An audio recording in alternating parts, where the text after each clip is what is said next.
नालंदा ये सिर्फ एक नाम नहीं था, बल्कि वो पवित्र भूमि थी जहां ज्ञान का सूरज कभी अस्त नहीं होता था। ये वो जगह थी जहां दुनिया भर से विद्यार्थी आते थे। चीन, तिब्बत, कोरिया, श्रीलंका से लेकर अफगानिस्तान और इंडोनेशिया तक के छात्र यहां अध्ययन करने आते थे। भारत की मिट्टी पर जन्मा ऐसा विश्वविद्यालय जिसने पूरी दुनिया को शिक्षा की रोशनी दिखाई। लेकिन फिर ऐसा क्या हुआ कि एक दिन सब कुछ जलकर खाक हो गया।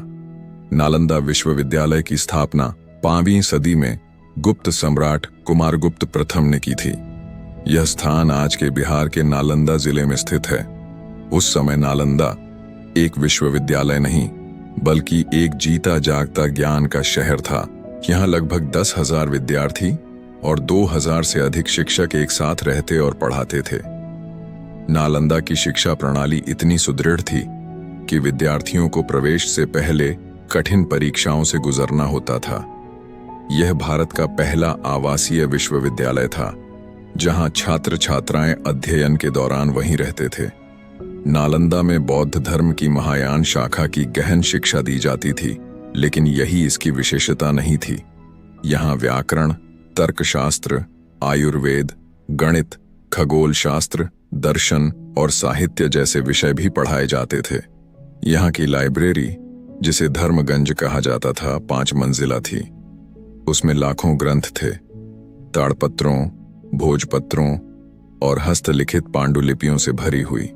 इतिहासकारों के अनुसार नालंदा में 300 वर्षों तक लगातार शिक्षण चलता रहा।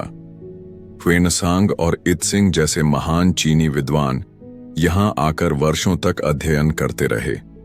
ह्वेनसांग ने तो यहाँ की शिक्षा प्रणाली और शिक्षकों की प्रशंसा में पूरा ग्रंथ ही लिख डाला था। लेकिन समय का चक्र हमेशा एक सा नहीं रहता।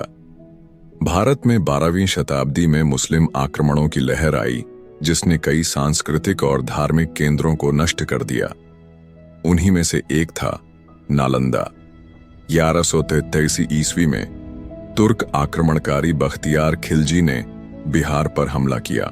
वह अंधविश्वास, कट्टरता और सत्ता के नशे में डूबा एक व्यक्ति था, जिसे न तो ज्ञान से प्रेम था, न कला संस्कृति से।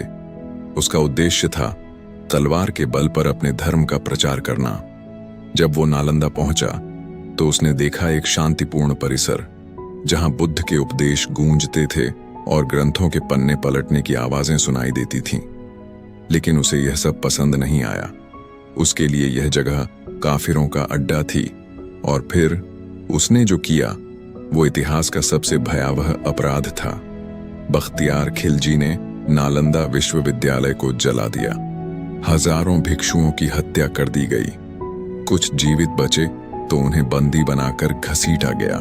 लेकिन सबसे भयावह बात यह थी कि जब उसने धर्मगंज लाइब्रेरी को जलाया तो वहां रखे लाखों ग्रंथ जलकर भस्म हो गए। कहा जाता है कि उस पुस्तकालय में लगी आग लगातार 3 महीने तक जलती रही। 3 महीने तक ज्ञान की आग, शांति की लौ और सभ्यता की रोशनी सब धुएं में बदलती रही। इस हमले से सिर्फ नालंदा ही नहीं जली, बल्कि भारत की हजारों साल पुरानी बौद्धिक परंपरा भी जलकर राख हो गई। बौद्ध धर्म, जो भारत की आत्मा था, धीरे धीरे भारत से ही समाप्त होने लगा। विक्रमशिला और ओदंतपुरी जैसे अन्य विश्वविद्यालयों को भी बख्तियार खिलजी ने नष्ट कर दिया।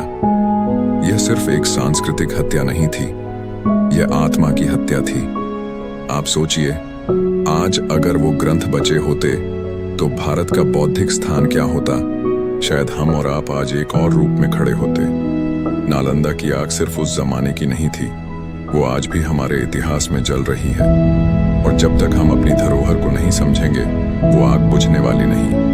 लेकिन इतिहास में अंधकार के बाद उजाला भी आता है। सालों बाद 2010 में भारत सरकार और कुछ बौद्ध देशों जैसे जापान, चीन, थाईलैंड, श्रीलंका ने मिलकर नालंदा विश्वविद्यालय के पुनर्निर्माण की शुरुआत की। आज एक नया नालंदा विश्वविद्यालय फिर से बिहार में ज्ञान की लौ जला रहा है। भले ही वो पुराना वैभव अब सिर्फ खंडहरों में दिखता है, लेकिन आशा है कि भविष्य में यह केंद्र फिर से विश्व को रोशनी देगा। नालंदा जलाया गया था, लेकिन उसकी आत्मा नहीं मरी। उस राख से फिर अंकुर फूटा है और आज हमें उस इतिहास को जानकर गर्व ही नहीं, जिम्मेदारी भी लेनी है कि फिर कभी ऐसा ना हो। नालंदा को जलाया गया था एक शरीर की तरह, लेकिन विचारों को, बुद्ध को, ज्ञान को कोई जला नहीं सका। और ऐसी ही सच्ची और ऐतिहासिक कहानी के लिए जुड़े रहिए हमारे चैनल अनमोल सीख के साथ। वीडियो को लाइक करें, शेयर करें और चैनल को सब्सक्राइब जरूर करें।